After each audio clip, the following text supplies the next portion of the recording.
responsabilidade muito grande estarmos aqui para ministrarmos a palavra do Senhor. Mas não somos nós que falamos, né? Nós transmitimos aquilo que o Espírito Santo de Deus coloca aos nossos corações, e que, não vou dizer que todos, mas alguém aqui precisa ouvir a palavra dessa noite. Amém? Nós estamos num ano de muita glória. Se você ainda não sentiu essa glória, é preciso que você comece a buscar essa glória, porque você também precisa sentir a glória de Deus em sua vida. Louvado seja Deus. O nosso tema desse mês, alguém lembra? Propósito, né? Muita gente olhou para ali, mas não tinha, né? Eu vi, olhando lá. Aleluias. Queridos, muitas vezes nós queremos pedir a Deus que cumpra aqueles propósitos que tem na Bíblia para nós, para nossas vidas. E que realmente a Bíblia fala que o propósito de Deus é nos dar o melhor. O propósito de Deus é que você seja abençoado. O propósito de Deus é que você seja uma pessoa próspera. O propósito de Deus é que você seja uma pessoa fiel. O propósito de Deus é que você seja uma pessoa que, quando falar alguma coisa, essa palavra tenha poder no mundo espiritual e que possa abençoar mais pessoas. Esse é o propósito de Deus. Mas acontece que muitas vezes nós começamos a colocar obstáculos no propósito de Deus para as nossas vidas. E nessa noite eu quero trazer uma palavra que tem por título, o obstáculo que atrapalha a nossa vida ou o nosso crescimento espiritual. Quando nós falamos em obstáculos, vem na nossa cabeça muitas coisas. E eu trouxe uma definição aqui do dicionário que é obstáculo: situação que causa um impedimento, forma uma barreira, cria uma dificuldade, um incômodo ou um transtorno para se alcançar objetivos concretos. Queremos os propósitos de Deus na nossa vida, mas muitas vezes nós mesmos criamos obstáculos, como eu já disse. E eu tenho um exemplo muito forte, pastor Júnior, de o que seria um obstáculo muito grande. Não é da minha época, alguns aqui, né? Talvez o profeta Edivan, que gosta muito de futebol. Em 1950, é uma história muito conhecida de todos que gostam de futebol. Como o nosso paizão espiritual diz, futebol não é pecado, viu, irmãos? Pecado é o que você faz dentro do futebol e as palavras que você profere aos outros. O Brasil naquela época estava um time imbatível, time forte, não tinha outro candidato que pudesse ganhar na Copa de 1950 no Rio de Janeiro.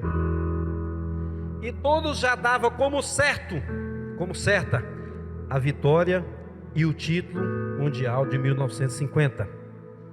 Porém, eles não imaginavam que ainda tinha um último obstáculo para conquistar o título mundial.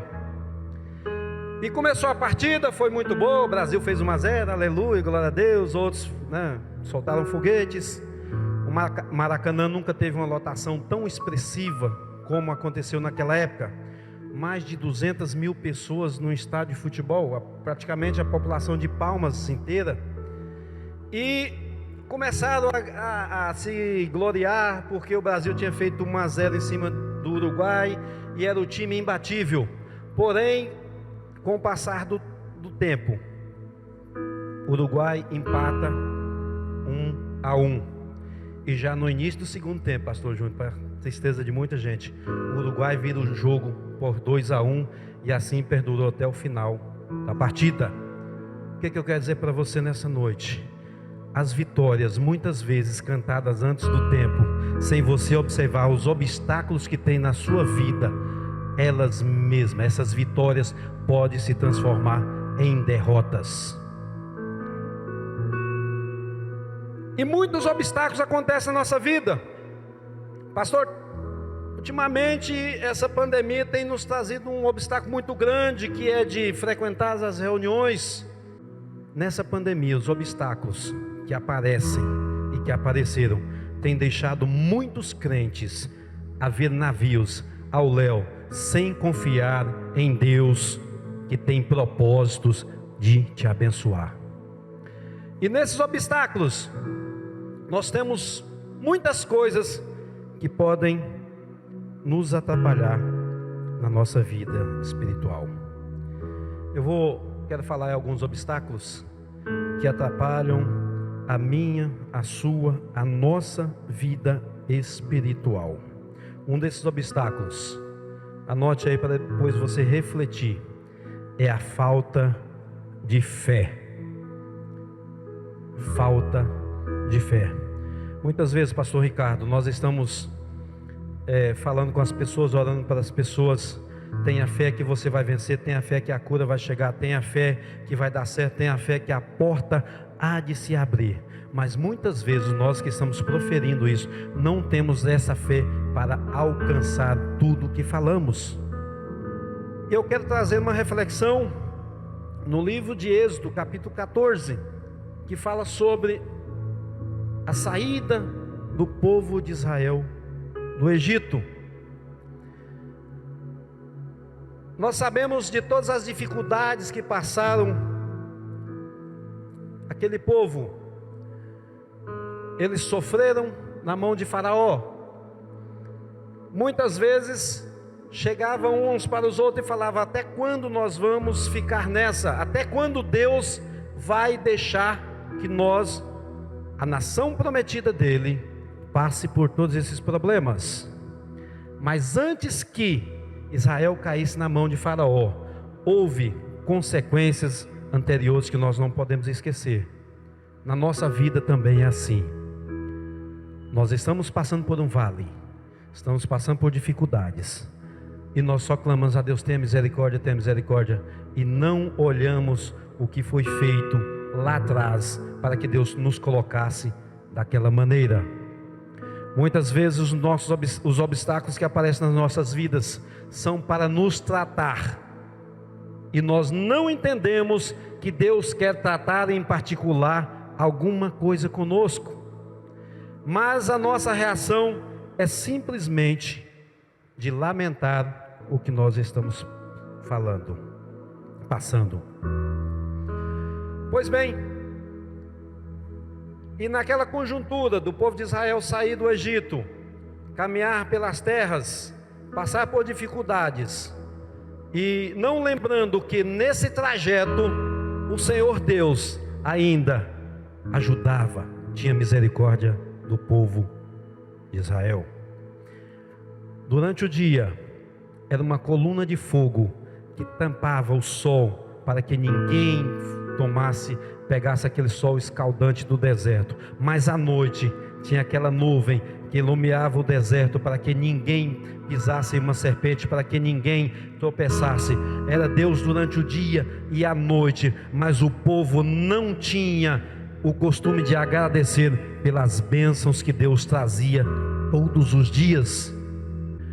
Mas as pessoas só olhavam para os obstáculos, e um dos obstáculos era quando Faraó decidiu seguir atrás do povo de Deus, para que trouxesse eles de volta, porque a mão de obra de Faraó era o povo de Deus que estava sendo escravizado.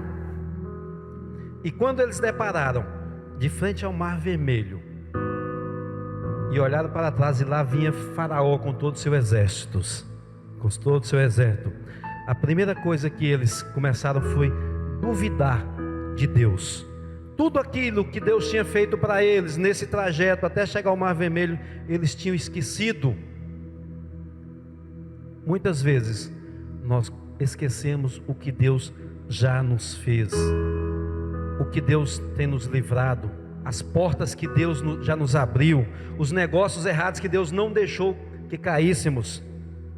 Mas a falta de fé que aquele povo teve naquele momento fez com que esquecesse de tudo o que Deus fez por eles. Eu tenho certeza que nessa noite nós temos pessoas aqui que já esqueceu tudo que Deus fez por ele. A primeira coisa que nós sempre esquecemos de agradecer a Deus pelo que Ele tem feito é o acordarmos e lembrar que Deus nos deu mais um dia de vida. Sabe por que muitas vezes os obstáculos são maiores do que a sua expectativa? Porque você não tem coragem de agradecer a Deus pela primeira coisa que vem quando você acorda. Muitas vezes nós levantamos do jeito que levanta, pastor. Tem uns que ainda levantam com o pé direito, né? Levantar com o pé direito porque o dia hoje vai ser excepcional. Mas você não olha para o Criador da vida, que é Deus. Você pode pular com o pé direito, com o pé esquerdo, com os dois pés de cabeça para baixo, do jeito que você quiser.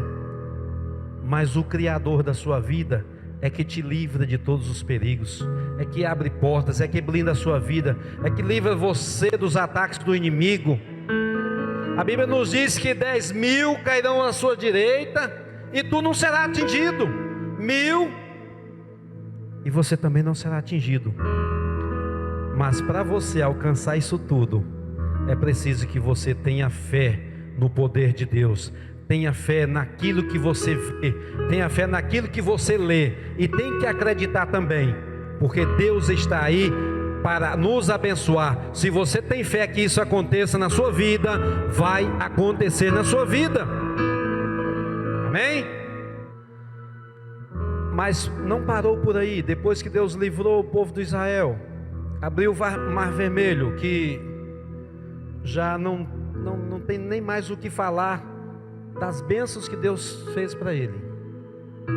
Mesmo assim, o povo de Israel só olhava os obstáculos. Será que você está assim também até hoje? Só olha os obstáculos?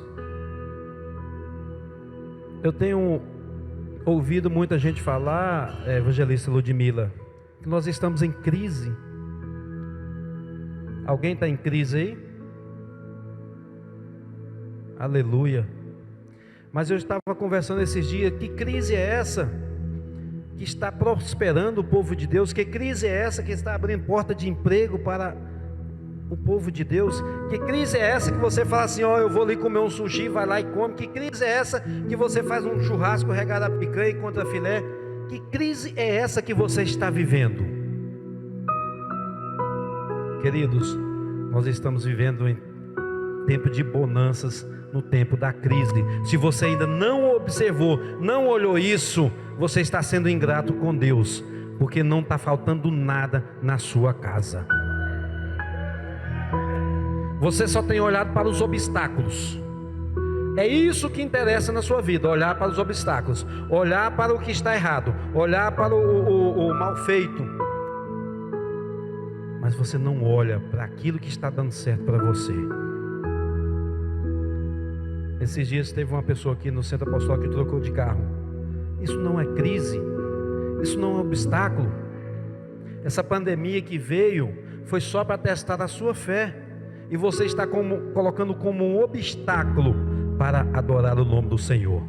Mas nesta noite eu profetizo na tua vida que essa mentalidade sua vai cair por terra agora, em nome de Jesus Cristo. Que você não vai olhar isso como obstáculo, mas você vai olhar como uma porta que está se abrindo para prosperar a sua vida, para que Deus prospere a sua casa, para que Deus abra porta de emprego, para que Deus possa te dar um carro novo.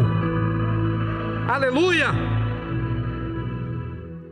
O povo de Israel temia muito que eles já estavam vencidos, já tinham vencido. A travessia do Mar Vermelho, venceu, tudo bonito, tudo tranquilo. Mas o próximo obstáculo, pastor Ricardo, eles esqueceram de tudo aquilo que Deus fez por ele anteriormente. Não tema o que você já venceu em Cristo Jesus. Não fique buscando lá no baú, lá no passado. Ah, eu consegui aquilo. Não busque isso. Quem vive de passado é museu. Se você é uma nova criatura, uma nova vida, não existe isso mais na tua vida, porque Deus te transformou em uma nova criatura, filho dele, e não existe passado para Deus. Tudo que conquistamos, nós temos que entender que foi Deus que não devemos temer o que aconteceu, o que está acontecendo, o que vai acontecer. No livro de Hebreus, capítulo 11, versículo 27, diz assim, ó: pela fé saiu do Egito, não temeu o povo, não temendo a ira do rei, perseverou, porque via aquele que é invisível. É pela fé que você vence. O maior problema nosso, volto a repetir, é a falta de fé. Aleluias! Eu quero profetizar na sua vida mais uma vez, que a sua fé não vai ser mais abalada. Se você ainda tem pensamentos que Deus não está ouvindo a sua oração, que Deus não importa mais comigo, eu quero dizer para você que a sua fé não vai ser mais abalada diante dos problemas que estão aparecendo na sua vida, porque maior é o que está conosco do que o que está no mundo. Receba em nome de Jesus. A sua fé não vai ser mais abalada, porque Deus está contigo e é propósito dele que você permaneça com a fé inabalável. Aleluia! O segundo tópico que eu quero falar nessa noite, dos obstáculos. O segundo obstáculo que está assolando, que está atrapalhando o crescimento de muita gente, o crescimento espiritual, o crescimento ministerial, está atrapalhando a entrega verdadeira do seu coração a Deus, é de não confiar mais em Deus. Pastor, mas isso é possível? É possível. Você escuta as pessoas falando bastante, e aí que Deus já fez isso, aquilo, aquilo outro, e logo em seguida você muda o assunto, ela retorna de novo para outro assunto e já começa a dar ênfase que está desacreditando de tudo aquilo que Deus fez por ela. Deus já não está mais ouvindo as minhas orações, Deus não está mais comigo, eu estou sofrendo muito, tudo que acontece de errado só cai na minha casa, tudo que acontece de errado no meu emprego, o patrão me olha atravessado. Mas é porque você não está confiando em Deus. Da mesma forma, quando o povo de Israel estava em momentos difíceis, eles esqueciam de tudo o que Deus fez e começavam a desacreditar na palavra de Deus. Se viram encurralados entre o exército de Faraó e o Mar Vermelho, e aí começaram a gritar: Moisés, e agora? Você nos tirou do Egito, lá onde nós trabalhávamos forçadamente, mas lá a gente tinha comida. Lá onde nós trabalhávamos, as nossas famílias não tinham paz nem dia nem noite, mas pelo menos Faraó olhava, nos dava água, nos dava pão. E agora, o que nós vamos fazer? Da mesma forma, somos nós, quando nós estamos em uma situação difícil, uma situação que às vezes você olha para frente e fala: não tenho como mais sair. Você se vê encurralado diante de tudo isso, aí você começa a lamentar. Você começa a falar tudo aquilo que não provém de Deus, mas vem do seu próprio coração. E aí você começa a murmurar: mas por que eu estou aqui nesse momento? O Senhor não fala que está comigo todos os dias? O Senhor não diz que eu sou o seu filho amado, que o Senhor morreu na cruz do Calvário por mim e por mais pessoas? Mas por que eu estou nesse momento aqui? Porque a sua falta de fé em Deus começou a ser abalada. Pastor, e o que eu faço para que a minha fé volte e que eu possa confiar mais em Deus? O primeiro passo é você ser fiel com Ele, com Deus mesmo. O segundo passo é você ser fiel com a sua paternidade. O terceiro passo é você ser fiel com a sua família. O quarto passo é você ser fiel com a igreja, com os irmãos que estão orando constantemente, pedindo a bênção de Deus para você. E o quinto passo é você ser fiel contigo mesmo. Nós estamos vivendo em um momento difícil, muita gente está reclamando, sim, mas muita gente, muitas pessoas, desses 5 passos aqui, ela não está seguindo nenhum passo de fidelidade. Por que Deus tem que ser fiel com você e você não pode ser fiel com Ele? Por que a nossa paternidade é fiel com você e você não pode ser fiel com eles? Vocês têm visto aí o preço que a nossa paternidade tem pago por nós. Hoje mesmo, quem teve um tempinho, quem perdeu o seu tempo, digamos assim, que é muito corrido, ouviu o testemunho da nossa mãe espiritual. Por que eles correm todo esse risco de ser fiel com você, de orar por você, de pedir Deus bênção para você, de orar pelo seu emprego, de orar pela sua casa, de orar para Deus prosperar você, mas você tem sido infiel com Ele? Isso, eu atribuo isso a mesma coisa de você estar perdendo a fé em Deus. Por que a sua família tem que ser fiel a você e você não é fiel à sua família? Por que a igreja tem que ser fiel a você e você não tem sido fiel com a igreja? E por que você quer receber as bênçãos de Deus se nem você está sendo fiel contigo? Esses 5 itens que eu citei aqui se tornam obstáculo na sua vida quando você deixa de seguir qualquer um desses. Pastor, mas eu tenho dúvida quanto ao dízimo. Pastor, esse negócio de primícia eu só estou ouvindo aqui. Eu também aqui. Mas é bíblico, só que ninguém nunca tinha ensinado antes, né? É bíblico. Muitas vezes você está indo para a internet, né? Para o pastor Google, e você assiste 9 mensagens falando de dízimos, oferta e primícias. Aí aparece um abençoado lá, para não chamar de outro nome, e fala: não, isso não é certo. Olha, dízimo, oferta e primícia. Esse dia eu estava vendo um título que falou assim: quem entrega isso vai para o inferno. Muitas vezes você está procurando só esse último vídeo para embasar aquilo que o seu coração está cheio. Se você não é fiel a Deus, Ele não tem obrigação de ser fiel contigo. Da mesma forma foi o povo de Israel. Deus estava sendo fiel com eles em tudo. Como eu falei, durante o dia tinha a nuvem, durante a noite também a nuvem para aquecê-los, e Deus mandava pão, Deus mandava codornizes e mandava tudo. Deus estava sendo fiel com o povo de Israel. Mas no primeiro obstáculo, eles cometiam infidelidade. Eles começavam a falar de Deus.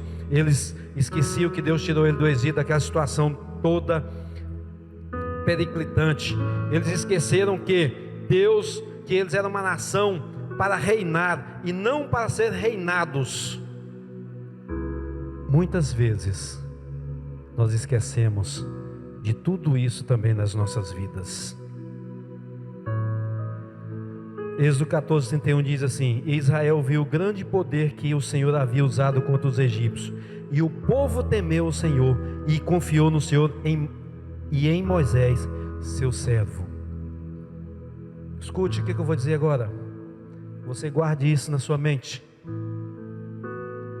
Muitas vezes você só teme a Deus quando Deus faz alguma coisa por você, ou quando Deus livra você de alguma coisa.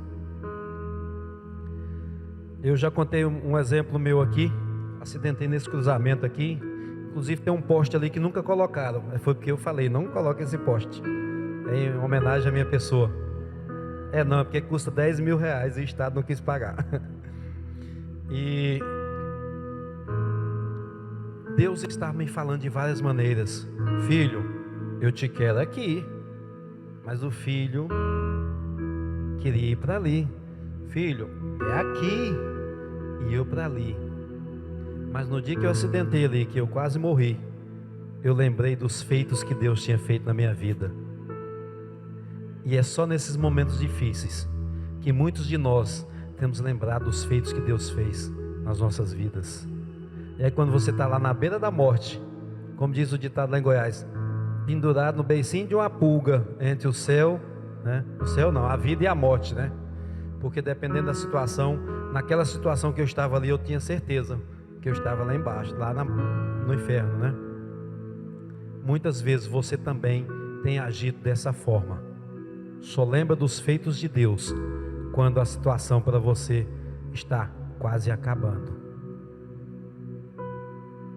Mas eu quero profetizar para você mais uma vez nessa noite, que tudo isso que está passando na sua vida, no seu coração de pensamentos, tudo isso que você está ouvindo aqui nesta noite, e você só lembrar dos feitos de Deus, quando a sua vida está quase se acabando, tudo isso nessa noite, eu declaro em nome de Jesus Cristo, que vai cair por terra, que vai voltar à sua lembrança os feitos de Deus, e que você vai a partir de hoje começar a agradecer a Deus pelos feitos bons que Ele tem feito na sua vida, não por aqueles momentos ruins, mas por tudo que Ele tem feito na sua vida, pelo emprego que Ele te deu, que era para dar para outro, mas Ele deu para você, porque você é servo dEle, porque você é fiel a Ele, você é fiel aos 5 itens que eu citei aqui, pela a gerência que ia dar para o outro, mas Deus falou assim: não, esse é meu filho, que tem compromisso comigo.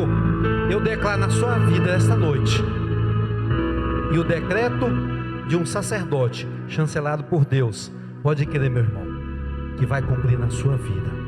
Aleluia!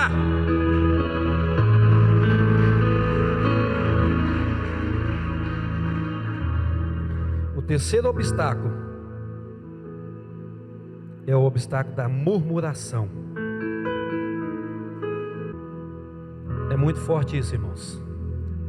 O obstáculo da murmuração. Talvez uma bênção.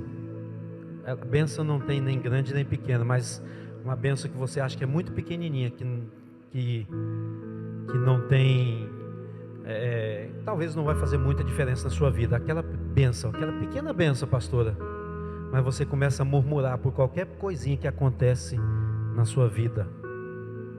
Você deixa de ser abençoado por Deus, porque o obstáculo da murmuração na sua vida, no seu coração, é constante.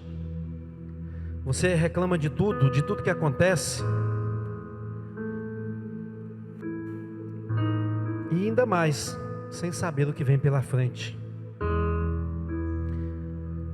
Às vezes você tem aí 10 anos que está orando para Deus salvar o seu esposo, salvar a sua família, salvar o seu vizinho, uma pessoa